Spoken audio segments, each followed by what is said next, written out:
Hello students, I am Yaduraj Singh Pal. How are you? आशा है आप लोग बहुत अच्छे होंगे।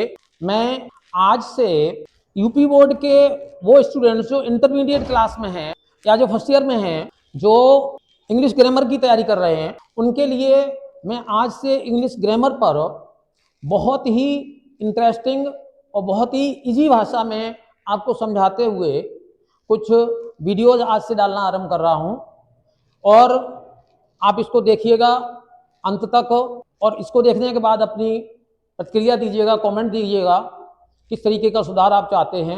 निश्चित तौर से आपको ये वीडियो बहुत अच्छा लगेगा। तो हम इंटरमीडिएट के ग्रामर की अगर बात करते हैं तो इंटरमीडिएट का ग्रामर शुरू होता है नरेशन से।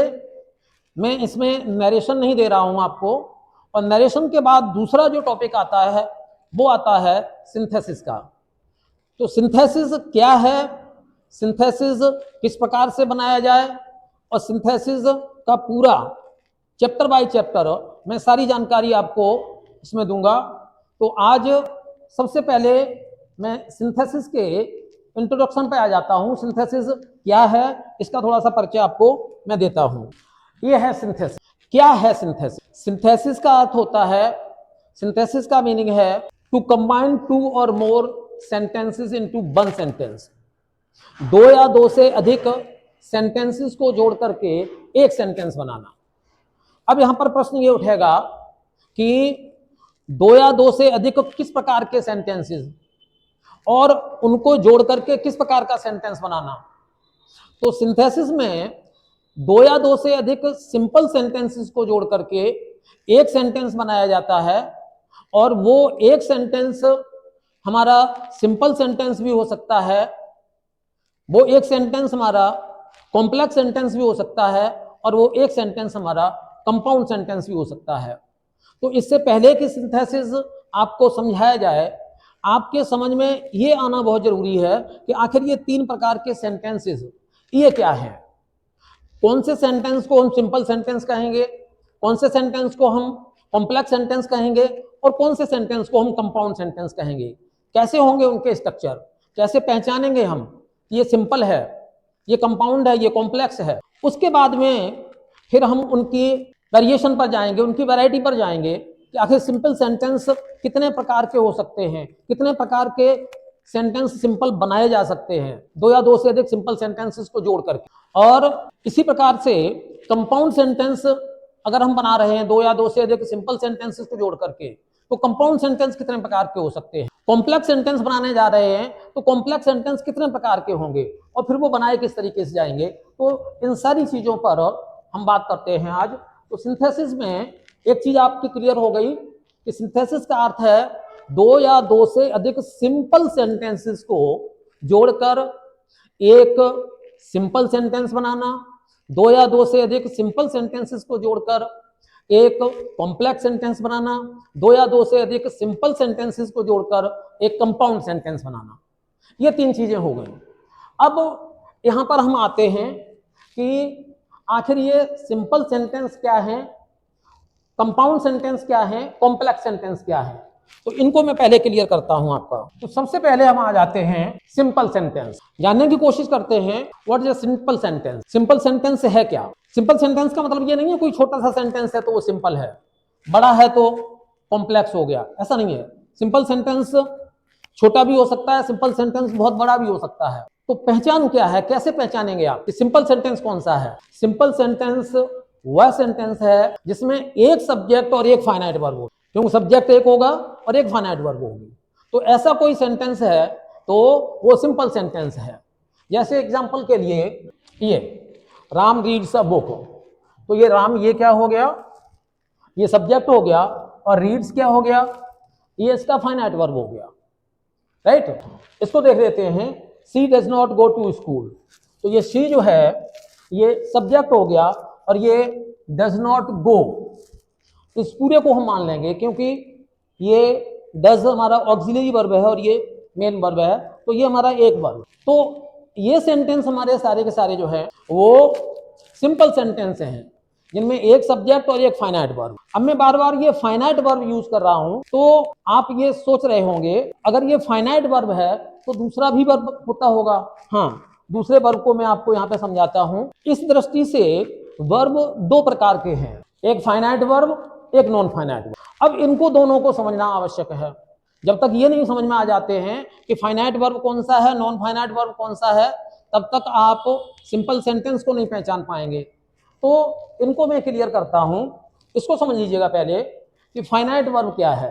फाइनाइट वर्ब वह वर्ब है जो वर्ब अपने सब्जेक्ट के नंबर और पर्सन के अनुसार या फिर सेंटेंस के टेंस के अनुसार हमेशा बदलती रहती। जो वर्ब अपने सब्जेक्ट के नंबर और पर्सन के अनुसार, सेंटेंस के टेंस के अनुसार हमेशा बदलती रहे, वो वर्ब फाइनाइट वर्ब है। और नॉन फाइनाइट वो वर्ब है जो वर्ब अपने सब्जेक्ट के नंबर, पर्सन, सेंटेंस के टेंस, इसका उसके ऊपर कोई असर ना पड़े, ऑलवेज रिमेन्स द सेम, हमेशा एक जैसी रहती है, there is no change in it, इसमें किसी भी प्रकार का कोई परिवर्तन नहीं होता है, that verb is non finite verb. तो वो वर्ब जो है वो नॉन फाइनाइट वर्ब है। अब मैं यहाँ पर थोड़ा सा आगे बढ़ाता हूँ इसको और फिर मैं इसके एग्जाम्पल देता हूँ। अब देखिए यहाँ पर मैं एक वर्ब लेने जा रहा हूँ और एक वर्ब को, उसी वर्ब को मैं एक बार फाइनाइट वर्ब प्रूव करूंगा और अगली बार उसी को नॉन फाइनाइट प्रूव करूंगा। और मैं बहुत सिंपल सी वर्ब ले रहा हूं। मान लीजिए मैंने यहाँ पे एक वर्ब ले ली प्ले। अब देखिएगा पहले इस प्ले वर्ब को हम फाइनाइट वर्ब के रूप में यूज करके दिखाते हैं। आप ही प्लेस फुटबॉल। अब ही सिंगुलर नंबर है तो प्ले में यहाँ पर एस लगा हुआ है, ही प्लेस फुटबॉल। लेकिन देखिएगा इसका हम नंबर नहीं बदलें, लेकिन यहाँ पर ये बदल जाएगा। हमने क्या किया, आई प्ले फुटबॉल, ही की जगह पे मैंने आई कर दिया, तो यहाँ पे प्लेस में जो एस था वो हट गया, ये प्ले रह गया। जबकि ही जो है ये भी सिंगुलर है, आई है ये भी सिंगुलर है। क्यों चेंज हुआ? ये नंबर के कारण नहीं चेंज हुआ, नंबर तो सेम है, ये पर्सन के कारण चेंज हुआ। ही थर्ड पर्सन का सिंगुलर है और आई फर्स्ट पर्सन का सिंगुलर है। तो मैंने आपको बताया था कि फाइनाइट वर्ब वो है जो अपने सब्जेक्ट के पर्सन के अनुसार बदलती है और पर्सन के साथ साथ नंबर के अनुसार भी बदलती है। अब देखिएगा यहां पर मैं लेता हूं दे प्ले फुटबॉल। अब यहां पर हम कंपैरिजन करते हैं पहले वाले सेंटेंस से। पहले में ही प्लेस फुटबॉल, ही सिंगुलर था और ये थर्ड पर्सन का है, और दे जो है ना ये भी थर्ड पर्सन का है, लेकिन ये थर्ड पर्सन का सिंगुलर है और ये थर्ड पर्सन का प्लूरल है।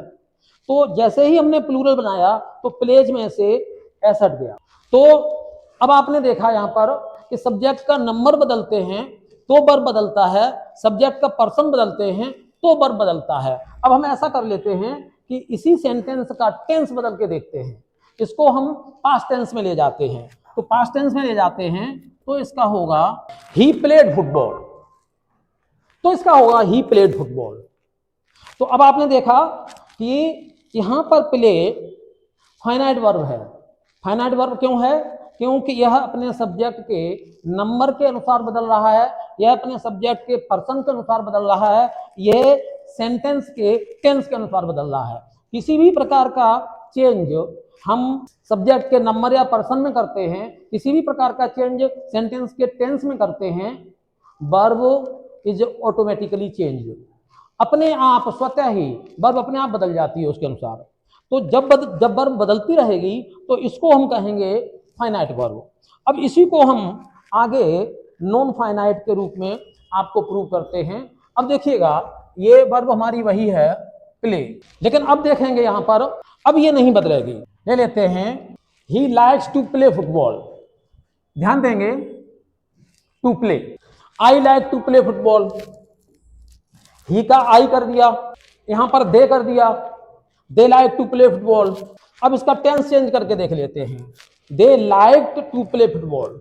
अब यहां पर देखिएगा हमने नंबर बदल के देख लिया, पर्सन बदल के देख लिया, सेंटेंस का टेंस बदल के देख लिया, लेकिन यहां पर देखिएगा to play to play to play to play. Play में किसी भी प्रकार का, यानी जो वर्ब है हमारा, इसमें किसी भी प्रकार का कोई भी चेंज नहीं हुआ। इट मीन्स ये जो टू प्ले है ये नॉन फाइनाइट वर्ब है। तो अब आपके समझ में आ गया कि सिंपल सेंटेंस क्या है। सिंपल सेंटेंस वह सेंटेंस है जिसमें एक सब्जेक्ट और एक फाइनाइट वर्ब हो। एक सिंपल सेंटेंस में नॉन फाइनाइट वर्ब कितने भी हो सकते हैं। अब ये नॉन फाइनाइट क्या है, कितने प्रकार के हैं, इसका चैप्टर, इसका टॉपिक हमारा अलग रहेगा। इस पर हम जब आपका ये टॉपिक आएगा तब हम इस पर आपको जानकारी देंगे। तो अभी हमारी बात चल रही थी कि सिंथेसिस पर। तो सिंथेसिस क्या है? Synthesis is to combine two or more simple sentences into one simple sentence, into one complex sentence, into one compound sentence। तो इनमें से आज मैंने आपको सिंपल सेंटेंस क्या है, क्या क्या उसकी शर्तें हैं, कैसे आप पहचानेंगे, ये मैंने आपको समझा दिया। अगले वीडियो में मैं कोशिश करूंगा कि कंपाउंड और कॉम्प्लेक्स दोनों सेंटेंस समझा दूं, और उसके बाद में फिर अगले वीडियो में मैं आपको लेकर के चलूं कि किस प्रकार से आप दो या दो से अधिक सिंपल सेंटेंसेस को जोड़ करके एक सिंपल सेंटेंस, एक कॉम्प्लेक्स सेंटेंस, एक कंपाउंड सेंटेंस बनाएंगे। तो अगर आपको ये जानकारी अच्छी लगी, अगर आपको ये मेरा समझाने का तरीका अच्छा लगा तो कमेंट करिएगा। मेरे यूट्यूब चैनल का नाम है इनोवेटिव इंग्लिश वर्ल्ड, उसको अधिक से अधिक लाइक करिएगा, शेयर करिएगा, सब्सक्राइब करिएगा, अपने मित्रों में शेयर करिएगा, और मैं आपको इसी तरीके के वीडियो बना करके देता रहूं। बहुत बहुत धन्यवाद।